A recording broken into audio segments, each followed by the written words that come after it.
찬송가 542장 찬양드립니다.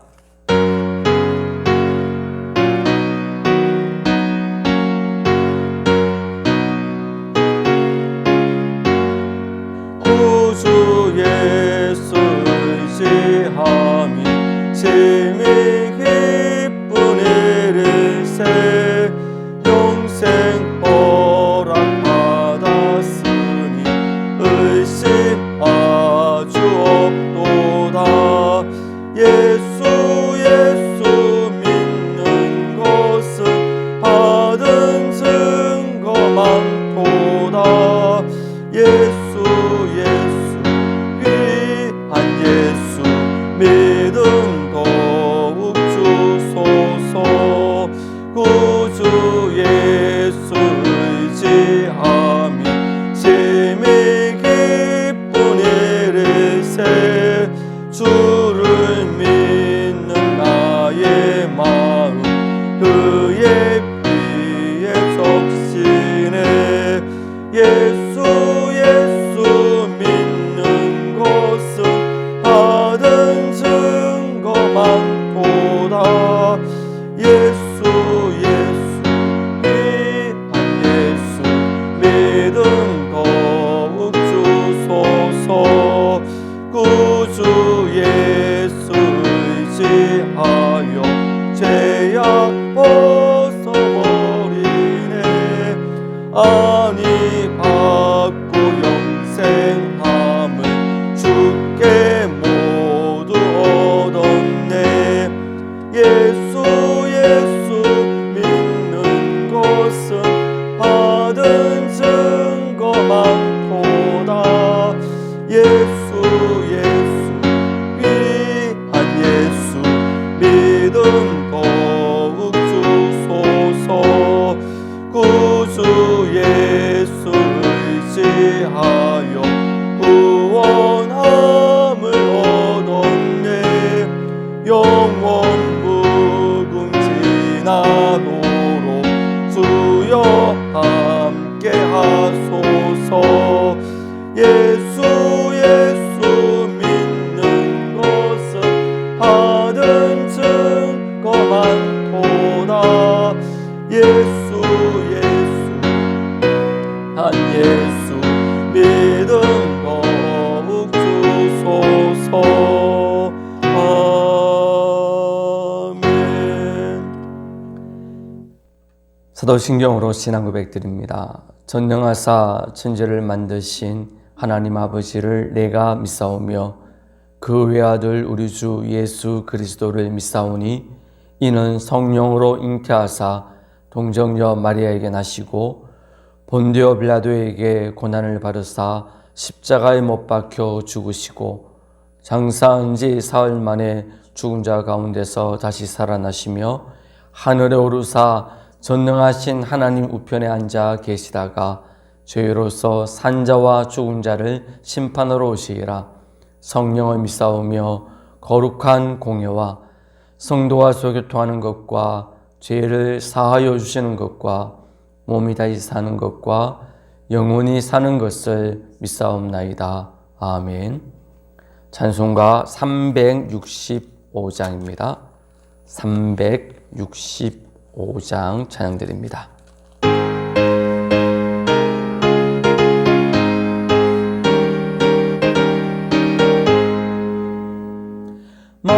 마음속에 근심 있는 사람 주 예수 앞에 아뢰어라. 슬픈 마음 있을 때라도 주 예수께 아뢰라. 주 예수 앞에 아뢰어라. 주 우리의 친구니 무엇이나 근심하지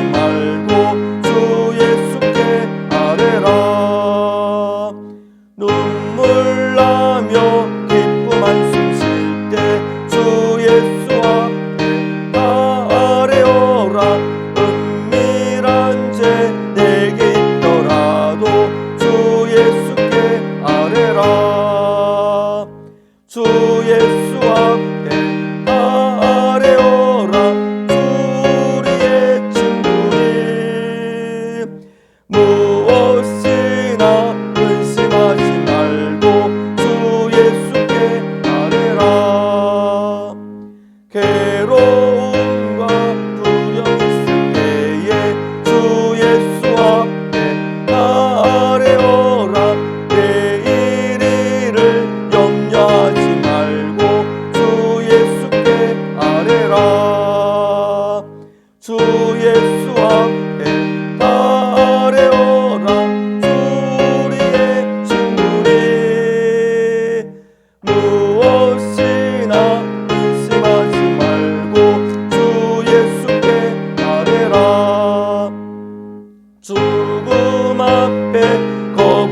주 예수 앞에 달려라.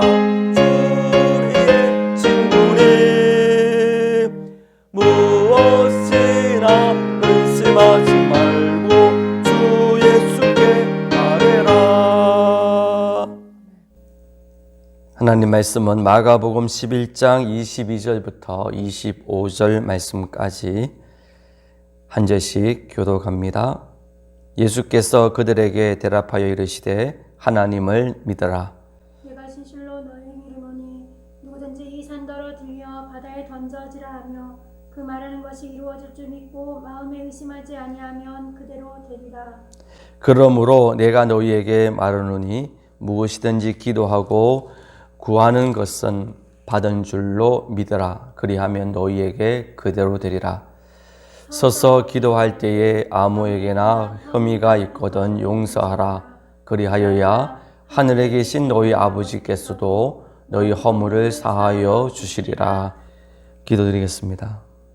하나님 아버지 감사합니다. 오늘 시간에도 우리가 주의 말씀을 듣습니다. 성령 하나님을 통하여 우리에게 들을 귀를 허락하옵시고 주의 말씀을 들을 때 온전히 깨달아지며 믿게 하시고 기억하게 하여 주시옵소서. 또한 삶의 현장에 기억한 말씀 그대로 순종할 수 있게 도우시고 순종할 때에 주께서 약속하신 놀라운 은혜의 열매를 우리들에게 허락하여 주시옵소서. 말씀을 전하는 부족한 저를 도우시고 아버지 말씀을 바르게 증거할 수 있도록 지켜 주옵소서. 예수님의 이름으로 기도드립니다. 아멘. 우리가 수영을 하기 위해서는 필요한 물품들이 있습니다. 수영복을 당연히 입어야 되고 또한 수영장에서는 수영 모자를 반드시 써야 합니다. 그리고 수경을 착용하고 또 얼굴이나 몸에 선크림을 바르지요. 수영복과 수영 모자가 없으면 수영장 같은 경우에는 당연히 수영장에 들어갈 수가 없고요. 또 수경이 없으면 눈병에 걸릴 확률이 높기 때문이지요. 그리고 선크림이 없으면 자외선에 피부가 노출될 수 있기 때문에 이런 필수품들을 수영하기 전에 준비하고 또 착용을 합니다. 오늘 본문에서는 우리에게 예수님이 기도에 응답받기 위해서 기도자인 우리가 가져야 될 중요한 요건들을 말씀해 주고 계시는데요. 그 중요한 요건이 무엇인지, 필수적인 요건이 무엇인지를 오늘 본문에서 한번 살펴보려고 합니다. 첫 번째로 예수님이 우리에게 말씀하신 기도의 중요한 필수적인 요소는 하나님에 대한 믿음이다. 그렇게 말씀합니다. 22절 말씀을 우리 함께 한 목소리로 읽겠습니다. 예수께서 그들에게 대답하여 이르시되 하나님을 믿어라. 하나님에 대한 믿음, 이것이 바로 기도자로서 응답받기 위한 기도의 중요한 필수적인 요소 중에 하나입니다. 야고보서 1장 6절부터 7절에 보면 믿음 없는 기도에 대해서는 분명하게 말씀하기를 아무것도 얻을 수 없다, 이렇게 말씀을 하셨습니다. 야고보서 1장 6절 7절 말씀을 제가 읽어드립니다. 오직 믿음으로 구하고 조금도 의심하지 말라. 의심하는 자는 마치 바람에 밀려 요동하는 바닷물결 같으니 이런 사람은 무엇이든 주께 얻기를 생각하지 말라, 이렇게 말씀하셨거든요. 그래서 기도에 있어서 중요한 것은 믿음이다라는 것입니다. 이렇게 우리가 믿음만 가지게 되었으면 어떤 일이 일어나냐 하면 오늘 본문 22절부터 23절에서 예수님이 이렇게 말씀하셨는데요. 함께 있습니다.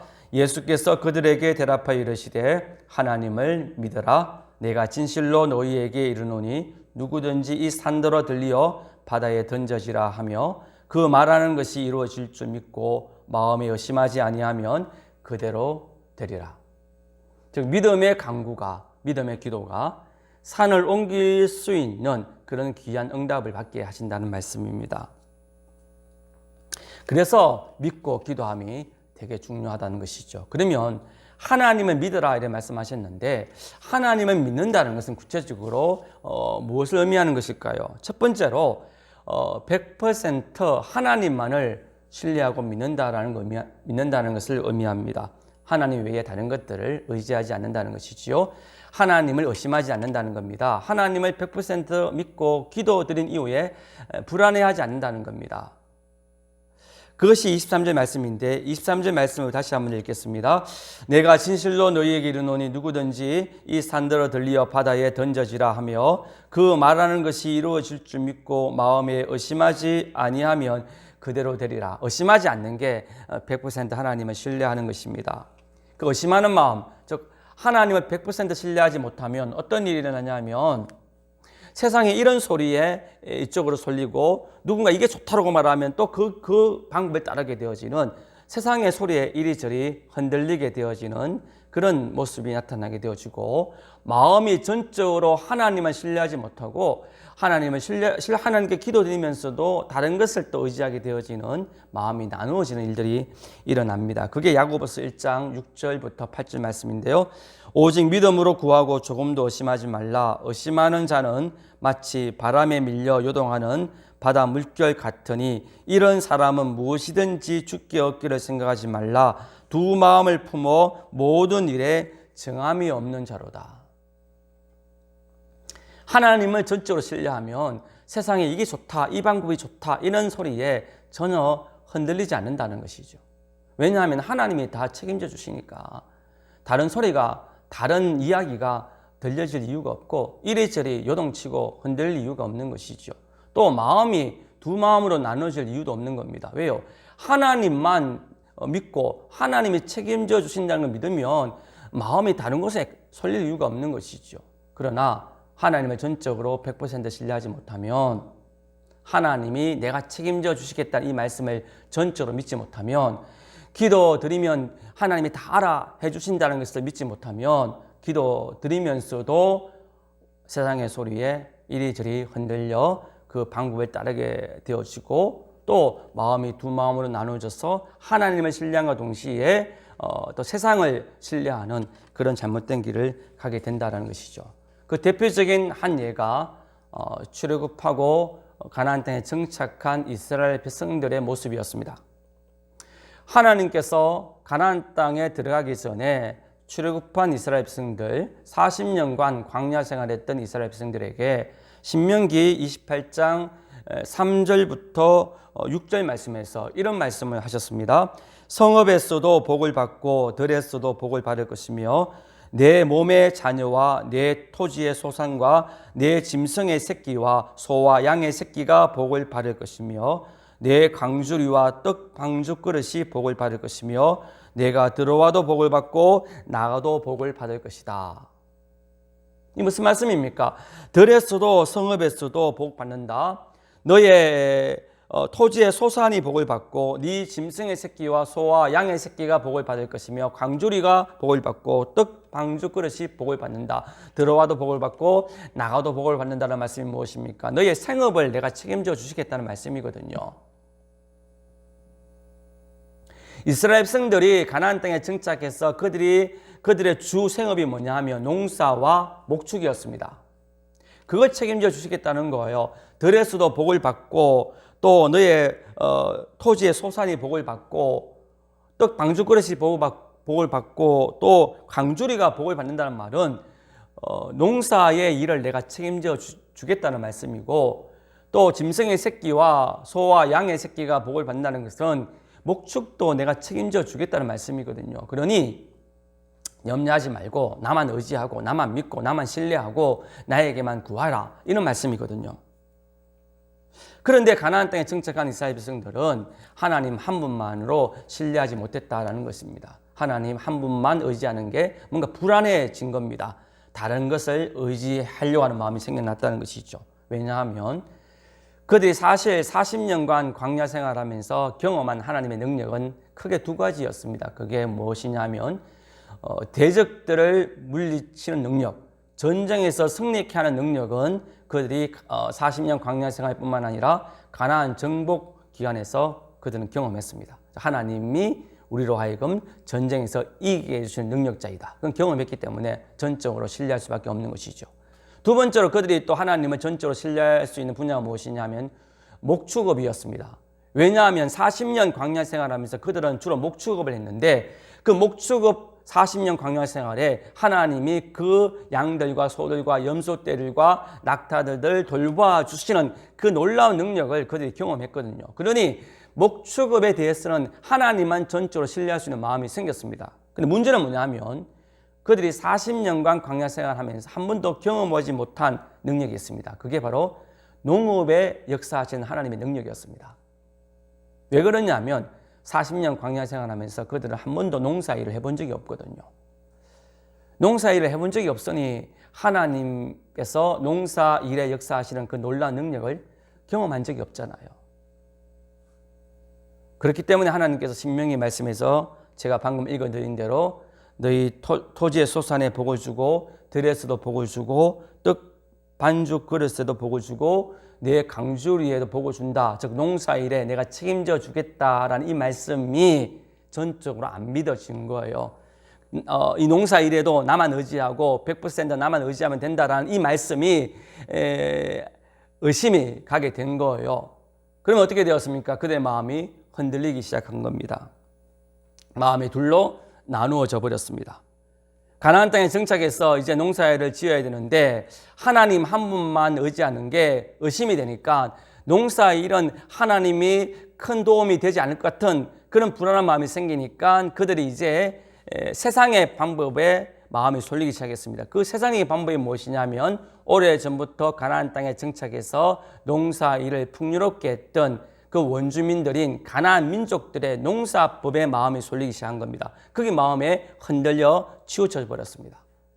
그래서 그들이 어떻게 저렇게 농사를 잘 지을 수 있을까 살펴보니까 농사법을 살펴보니까 언제 추수하고 언제 씨를 뿌리던 그런 이야기를 하면서 그 중간중간에 어떤 일이 있었냐면 가나안 민족이 농사의 신으로 믿고 풍요의 신으로 믿고 있는 바알과 아세라에게 제사하는 행사가 있다는 거예요.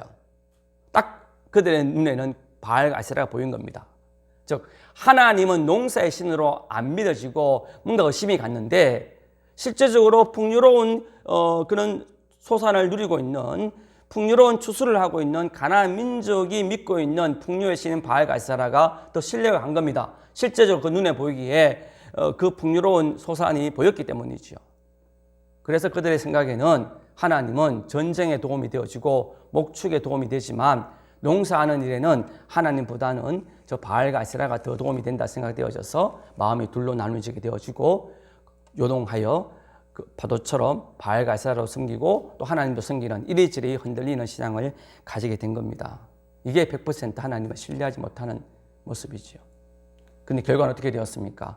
그들이 원하는 대로 풍요로운 농사를 누리고 그 가나안 땅에 풍요롭게 살았습니까? 결코 그렇지 않지요. 그들이 하나님을 섬기면서 동시에 바알과 아세라 섬기는 그때에는 하나님은 큰 가뭄을 내렸습니다. 그래서 바알과 아세라가 농사신이고 풍요의 신인데 그 바알과 아세라가 아무런 도움이 되지 못했다는 것이죠. 결국은 또 하나 그들이 가나안 땅에서 쫓김을 당하는 멸망의 길을 가게 된 것입니다. 이것이 바로 하나님을 100% 신뢰하지 못할 때 나타나는 그런 안타까운 일입니다. 그러므로 저와 여러분들이 기도자로서 이 땅에 우리가 승리하는 자가 되어지려면 하나님만 100% 믿고 신뢰하면서 의심하지 말고 염려 없이 안심하며 살아가는 저와 여러분 되어지를 소망합니다. 여러분의 사업을 위해서 기도드렸으면 그걸로 안심하십시오. 여러분의 자녀 교육을 위해서 하나님만 신뢰하고 기도드렸으면 그걸로 안심하십시오. 여러분의 모든 삶의 현장의 문제들을 위하여 하나님께 기도를 드렸으면 100% 하나님을 신뢰하고 그것으로 안심하십시오. 의심하거나 불안해하지 마십시오. 그렇게 되어지면 결국은 이리저리 세상의 소리에 흔들리고 세상의 방법에 따라 이리저리 따라가게 되어지는 바람에 흔들리는 그런 바다와 같이 되어지고 마음이 둘로 나누어져서 아무것도 얻지 못하는 도리어 하나님께 책망받는 잘못된 길을 갈 수 있기에 기도자로서 응답받는 복 있는 기도자가 되어지려면 이제 마음이 둘로 나누어지지 말고 하나님 의심하지 말고 100% 하나님만 신뢰하면서 세상의 그런 여러 가지 소리에 흔들리지 않는 저와 여러분 되어지기를 소망합니다. 두 번째로 하나님을 신뢰한다는 것은 무엇을 의미하냐 하면 하나님이 내가 기도드린 것에 대해서는 100% 응답하신다는 것을 믿는 것입니다. 본문 24절 말씀을 우리 함께 한 목소리 읽겠습니다. 그러므로 내가 너희에게 말하노니 무엇이든지 기도하고 구하는 것은 받은 줄로 믿으라. 그리하면 너희에게 그대로 되리라. 여기에 뭐라고 말씀합니까? 받을 줄을 믿으라고 말씀합니까? 받은 줄로 믿으라고 말씀합니까? 받은 줄로 믿으라는 겁니다. 좀 우리가 좀 뭔가 좀 문법상으로 어법상으로 좀 안 맞는 말처럼 보입니다. 왜 그렇지요? 기도는 언제 합니까? 받기 전에 기도 드리는 거예요. 받기를 소원하면서 기도 드리는 겁니다. 그러면 그 문법상으로 맞게 이야기하려면 기도 드릴 때에 받을 줄을 믿고 기도해라. 이것이 어떤 면에서 맞는 말이잖아요. 그런데 예수님이 뭐라고 말씀하시는 겁니까? 받은 줄로 믿어라. 이미 받은 줄로 믿으라는 거예요. 아니 받지도 않았는데 뭐 받은 줄로 이미 믿으라는 거예요. 이건 무엇을 의미하냐면 100% 하나님이 책임져 주셔서 너가 무슨 기도를 하든 간에 반드시 응답해 주신다는 말씀입니다. 그러니까 이미 받은 걸로 생각하고 기도하라 이렇게 말씀하시는 것이죠. 그렇습니다. 하나님은 100% 하나님을 신뢰하는 기도자의 기도를 결코 외면하시는 분이 아니십니다. 반드시 다 듣고 반드시 100% 응답하시는 분임을 믿기를 원합니다. 이름 없는 한 개인의 기도의 제목에도 귀를 기울입니다. 세상은 이름 없는 한 개인의 호소에는 잘 귀를 기울이지 않습니다. 그러니까 어떻게 합니까? 세상 사람들은 자기의 어려운 일들을 해결하기 위해서 혼자 아무리 외쳐도 안 되니까 같은 어려움을 당하는 사람들끼리 모이잖아요. 그래서 세력을 형성하고 수를 형성합니다. 그래서 많은 수가 형성되어진 가운데 외칠 때에 비로소 나라가 또는 세상이 귀를 기울이고 그들의 요구를 응답해 주시오. 그러나 그렇게 하지 않고 개인적으로 아무리 외치고 소리쳐도 세상은 전혀 반응하지 않고 응답하지 않습니다. 그러나 하나님은 다르십니다. 위대하신 만군의 여호와이시지만 만왕의 왕이시지만 그분은 이름 없는 한 성도의 기도까지도 정말 모든 사람들이 전혀 귀를 기울이지 않는 한 작은 이의 믿음의 기도까지도 100%다 들으시고 그리고 듣는 것으로 그치는 게 아니라 100% 기도에 응답하신다는 것이죠. 여러분들이 이 시간에 기도드리는 기도의 제목들도 여러분들이 평소에 집에서 기도드리는 기도의 제목들도 하나님은 하나도 빠뜨리지 않고 다 듣고 계시고 다 응답하심을 믿기를 원합니다. 그 의미가 바로 받은 줄로 믿으라 라는 말씀의 의미입니다. 이와 비슷한 말씀이 빌립보서 4장 6절에도 나옵니다. 빌립보서 4장 6절 말씀 읽어드리지요. 아무것도 염려하지 말고 다만 모든 일에 기도와 간구로 너희 구할 것을 감사함으로 하나님께 아뢰라. 뭘 어떻게 아뢰라고요? 감사함으로 아뢰라 했습니다. 여러분 감사는 언제 나오는 것이죠? 무언가 누구에게 은혜를 받을 때에 받은 이후에 감사의 표현이 나오지 않습니까? 그런데 오늘 빌립보서는 뭐라고 말씀합니까? 구할 때, 기도할 때 어떻게 하라고요? 감사함으로 하나님께 아뢰라는 겁니다. 아직 받지도 않았는데 뭘 감사함으로 아뢰라는 말씀입니까? 이 말씀 또한 하나님이 너가 기도한 제목에 대해서는 반드시 응답해 주실 것이니까 미리 감사하는 말씀입니다. 그건 믿으라는 말씀입니다. 100% 하나님이 너희의 기도에 응답해 주심을 믿으라는 것이죠. 이것이 저와 여러분들의 믿음의 기도가 되어지기를 소망합니다. 이제 여러분들 기도 드린 제목에 대해서는 하나님이 다 들으셨다. 그리고 100% 응답하신다. 이 믿음 가지고 기도하면 산을 옮길 만한 놀라운 역사가 우리 가운데 일어나게 된다는 것이죠. 세 번째로 하나님을 믿으라는 이 의미 속에는 무엇이 있냐면 내 소원이 아니라 하나님의 뜻대로 응답하시는 것이 나에게 가장 좋은 것임을 믿으라라는 말씀의 의미입니다. 앞서 말씀드린 대로 우리가 하나님을 100% 믿고 기도하고 또 하나님이 우리의 기도에 대해서 100% 응답해 주심을 믿고 기도하면 24절 말씀에 따르면 그대로 된다 이런 말씀하고 있거든요. 24절 말씀을 다시 한 번 더 읽겠습니다. 24절입니다. 그러므로 내가 너희에게 말하노니 무엇이든지 기도하고 구하는 것은 받은 줄로 믿으라. 그리하면 어떻게 해요? 너희에게 그대로 되리라. 근데 24절 말씀이 내가 믿고 기도하면 무조건 내 소원이 다 이루어진다라는 말씀으로 우리가 받아들일 수가 있는데요. 그러나 정확하게 말씀드리면 그것은 우리의 오해입니다. 왜냐하면 실상은 하나님이 우리가 하나님의 100% 신뢰하고 또 하나님의 100% 응답해 주심을 믿고 기도드려도 무조건 우리의 소원대로 응답하시지는 않는다는 것입니다. 즉 24절에 그대로 된다는 것은 받은 줄로 믿어라. 그리하면 그대로 된다는 것은 그대로 된다는 것은 너희가 받는다는 말입니다. 너희가 받은 줄로 믿으면 받는다는 말인데 이 받는다는 의미 속에는 내 소원에 대한 응답을 받는다는 게 아니라 하나님의 응답을 받는다는 것이거든요. 내가 하나님의 응답을 받은 줄로 믿고 기도하면 하나님이 응답해 주신다는 겁니다. 그러면 그 응답에는 어떤 응답이 있냐면 무조건 내 소원대로 다 이루어지는 것이 응답이 아니라 하나님이 우리의 소원과는 다르게 응답하실 수 있다는 겁니다. 사실 믿음의 사람들이 간절히 기도한 내용들이 성경 말씀에 나오는데요. 그 중에 대표적인 사람이 사도 바울의 기도입니다.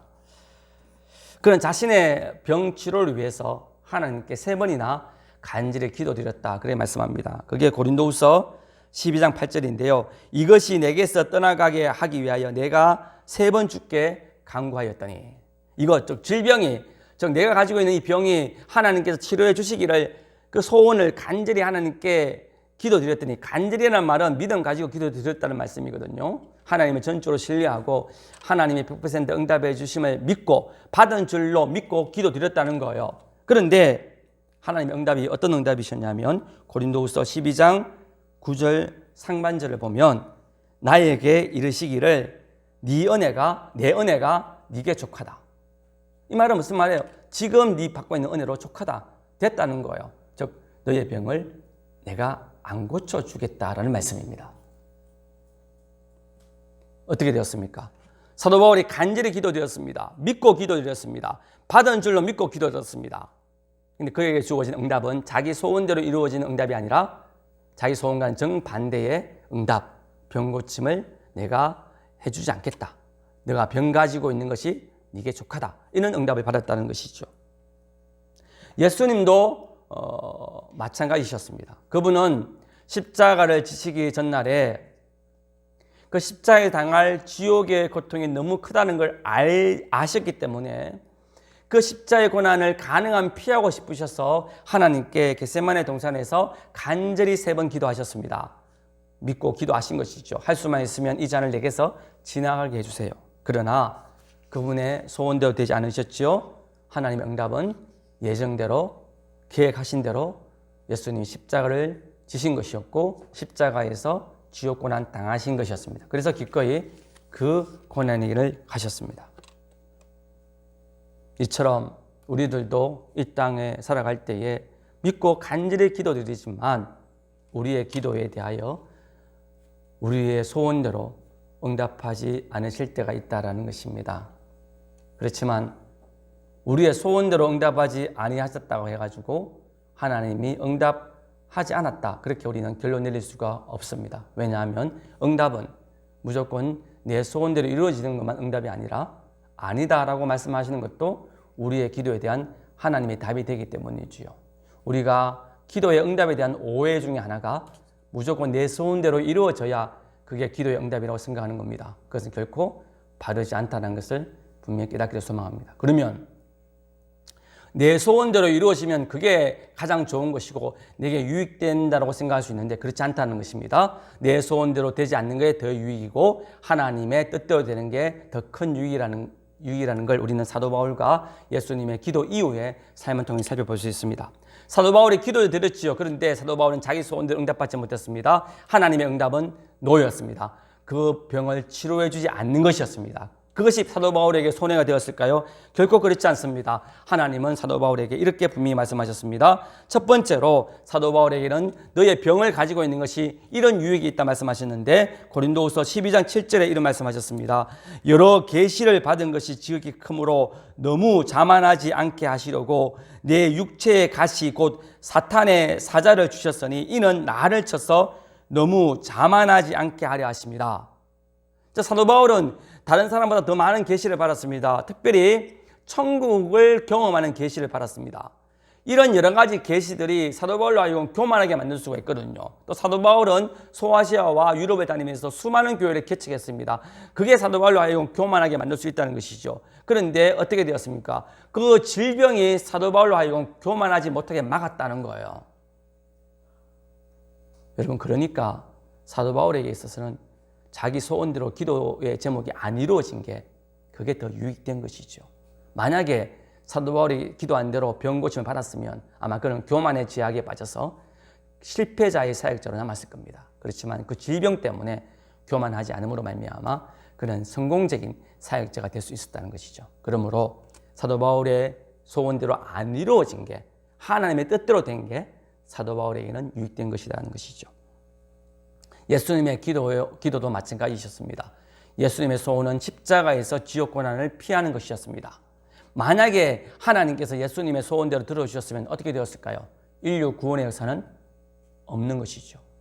인류는 영원한 지옥에 가게 되는 것이고 저와 여러분들도 다 지옥 갈 사람이 되는 것이죠. 그러나 하나님은 그 예수님의 소원을 그대로 응답하지 아니하시고 예정대로 십자가를 지시게 하셨습니다.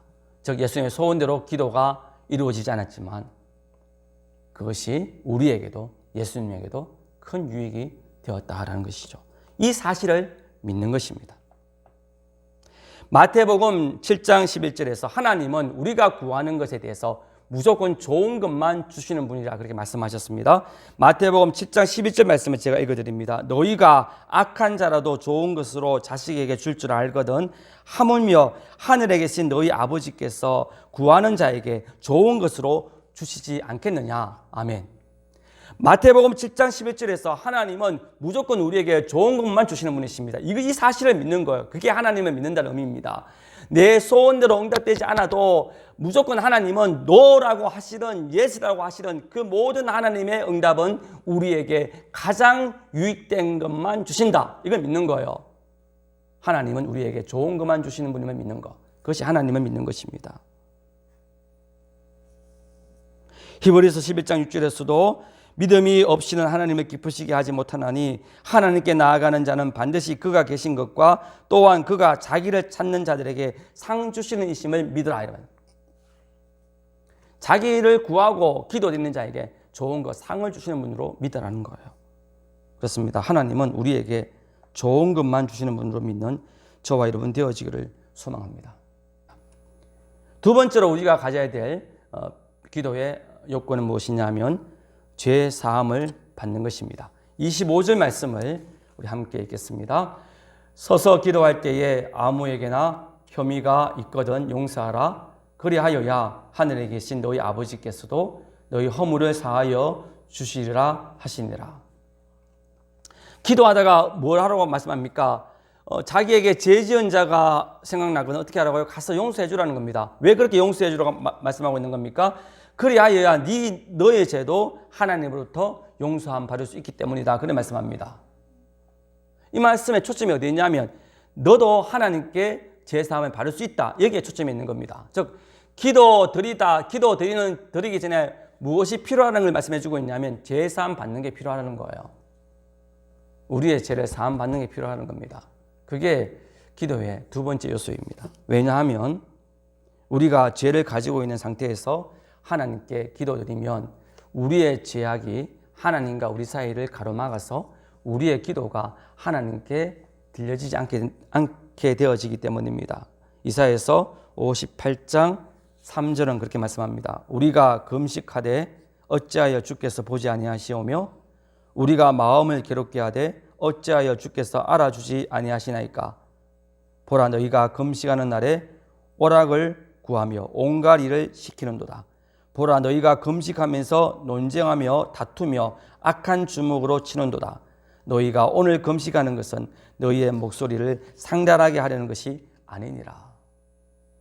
뭐요? 이스라엘 백성들이 뭘 합니까? 금식했다고 말합니다. 이스라엘 백성이 마음을 괴롭게 하면서 주님 앞에 부르짖고 기도했다고 합니다. 그러면서 하나님께 항의하고 있는 것이죠. 이렇게 우리가 금식하고 부르짖고 기도하는데 이렇게 마음을 괴롭게 하면서 주님께 기도하는데 왜 우리의 기도에 응답하지 않으십니까? 라고 항의를 한 것이죠. 그 항의에 대해서 말씀하기를 너희가 금식하면서 논쟁하고 다투고 악한 주먹으로 치는도다. 즉 죄악을 범하고 있다는 것이죠. 이 죄를 범하고 있기 때문에 너희의 목소리가 상달되지 아니한다. 그렇게 말씀하고 있는 겁니다. 그래서 주께서 기도하다가 용서할 것이 생각나면 용서해 주어라. 그래야 너희도 하나님께 용서함 받을 수 있다. 그래 말씀하시는 것은 반드시 너희가 기도에 응답받기 위해서는 제사함을 받고 정직한 마음으로 기도를 드려야 된다. 그래 말씀하고 있는 것이죠. 잠언에서도 이렇게 말씀합니다. 잠언 15장 8절에 악인의 제사는 여호와께서 미워하셔도 정직한 자의 기도는 그가 기뻐하시느니라. 즉 정직한 자의 기도를 하나님 받으시기 때문에 그래서 주께서 기도하기 전에 반드시 제사함 받아라. 그렇게 25절에서 말씀하고 계시는 겁니다. 사랑하는 성도 여러분, 믿음의 기도가 중요합니다. 그 믿음의 기도가 응답받기 위해서는 반드시 정직한 마음으로 기도를 드려야 됨을 기억하시고 기도 드리기 전에 내 속에 있는 죄악들을 솔직하게 아뢰고 회개하고 제사함 받고 정직한 자 되어지기를 소망합니다. 그럴 때에 우리의 기도가 응답되어지고 가장 좋은 것에 은혜를 받게 되어집니다. 말씀을 맺겠습니다. 이처럼 기도에 있어서 중요한 것은 하나님에 대한 믿음과 정직함입니다. 하나님을 믿는다는 것은 100% 하나님만을 신뢰하고 다른 것을 의지하지 않는 겁니다. 불안해하지 않는 겁니다. 마음이 둘로 나누어지지 않는 것이고 세상의 소리에 이리저리 흔들리지 않는 겁니다. 또 하나님은 무조건 우리의 기도에 대해서 100% 응답하심을 믿는 것이고 하나님의 응답은 우리의 소원대로 응답되어지든 우리의 소원대로 응답되지 않든 100% 가장 좋은 것임을 믿는 이 믿음이 있어야 된다 말씀하셨습니다. 그리고 정직함을 가지고 기도드려야 우리의 기도에 응답받는다고 말씀하셨습니다. 그러므로 이 두 가지의 믿음과 정직함을 가지고 간절히 기도드린다면 빌립보서 4장 6절 7절의 은혜가 우리에게 주어집니다. 아무것도 염려하지 말고 다만 모든 일에 기도와 간구로 너희 구할 것을 감사함으로 하나님께 아뢰라. 그리하면 모든 지각에 뛰어난 하나님의 평강이 그리스도 예수 안에서 너희 마음과 생각을 지키시리라. 아멘. 우리가 사는 인생 여정이 힘들고 어렵습니다. 많은 고난도 있고 어려움을 당합니다. 많은 문제들도 안고 살아갑니다. 이런 상황에서 염려는 아무런 도움이 되지 않습니다. 이제 오늘 말씀을 기억하시면서 하나님에 대한 믿음과 정직함으로 우리가 믿고 기도드린다면 지금 이 현실이 어렵고 암담해도 하나님 분명히 우리의 기도에 응답해 주셔서 우리 마음속에 우리의 상상을 초월하는 놀라운 하나님의 안식을 우리 마음과 우리의 삶의 터전에 허락해 주실 것입니다. 그런 놀라운 기도에 응답받는 복된 저와 여러분 되어지기를 주님의 이름으로 축원드립니다. 아멘. 기도드립니다. 사랑의 하나님 아버지 감사합니다. 오늘도 우리에게 기도가 얼마나 중요한지를 깨닫게 해주셔서 감사하며 우리의 기도가 응답받기 위해서 반드시 있어야 되는 것이 무엇인지를 깨닫게 해주셔서 감사합니다. 이제 하나님만을 신뢰하고 우리 마음이 세상의 다른 것들을 의지하지 않게 도와주시고 우리의 마음이 세상의 소리에 이리 흔들리지 않도록 붙잡아 주시고 온전히 주님께 한 믿음 가지고 나아가게 도와주십시오.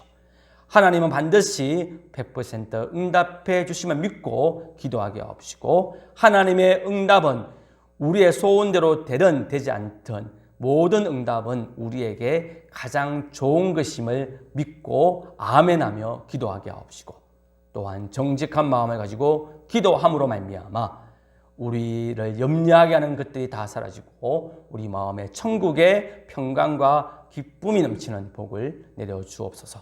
예수님의 이름으로 기도드립니다. 아멘.